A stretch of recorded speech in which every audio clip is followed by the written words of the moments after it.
Lesson 49. Spoken. Written. Do we generally use contractions in spoken or written English? We generally use contractions in spoken English. Do you think it's easier to understand written English or spoken English? I think it's easier to understand spoken English. Book will. Book'll. Tomorrow will. Tomorrow'll. Light will. Light'll.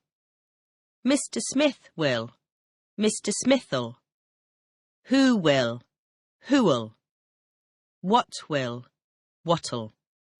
What's the contraction of book will?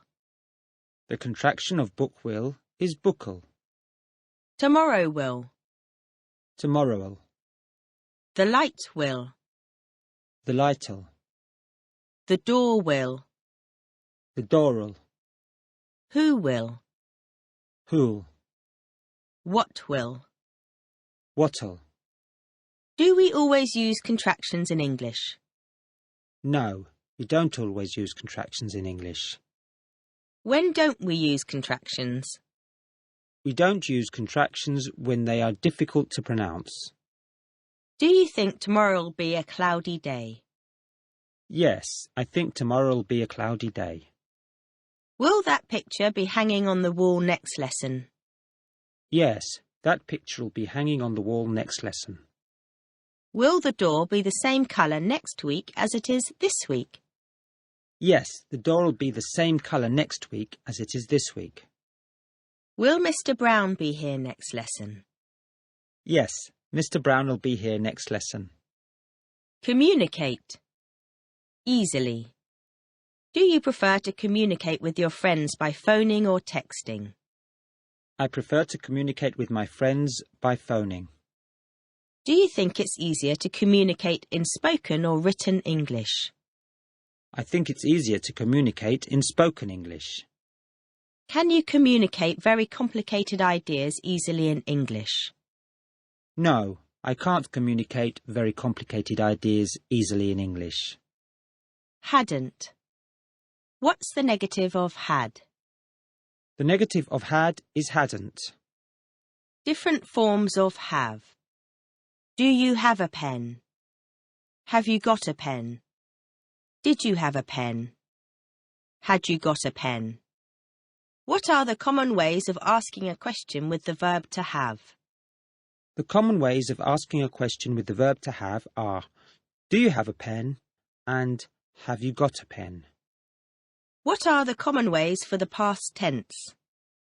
The common ways for the past tense are, did you have a pen? And had you got a pen?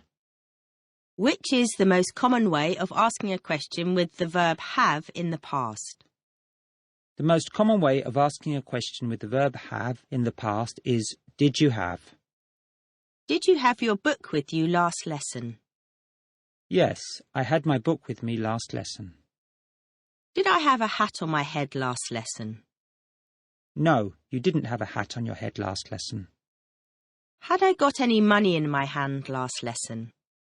No, you hadn't got any money in your hand last lesson. Did I have my feet on the table last lesson? No, you didn't have your feet on the table last lesson. Practice. Practice. Sport. Spell. Did you practice your English after you left school yesterday? Yes, I practiced my English after I left school yesterday. Is it easier to become good at a sport if you get lots of practice?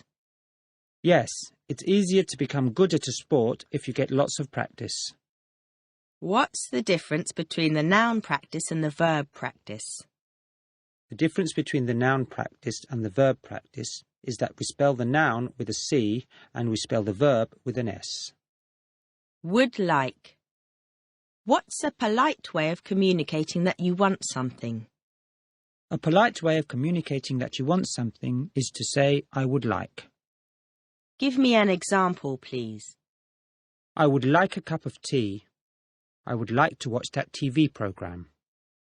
What can we say when we offer something to somebody? When we offer something to somebody, we can say, would you like? Give me an example, please. Would you like a cup of tea? Would you like to go to the cinema? Visit. Australia. Can we learn a lot by visiting different countries? Yes, we can learn a lot by visiting different countries. Did you visit any new places last month? Yes, I visited some new places last month. Would you like to visit Australia in the future? Yes, I would like to visit Australia in the future. Use, use. What's the difference between use and use? The difference between use and use is that use is the verb, whereas use is the noun. What's the use of a pen?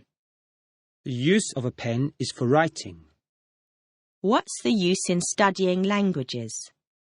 The use in studying languages is to make it possible for us to speak to people from other countries.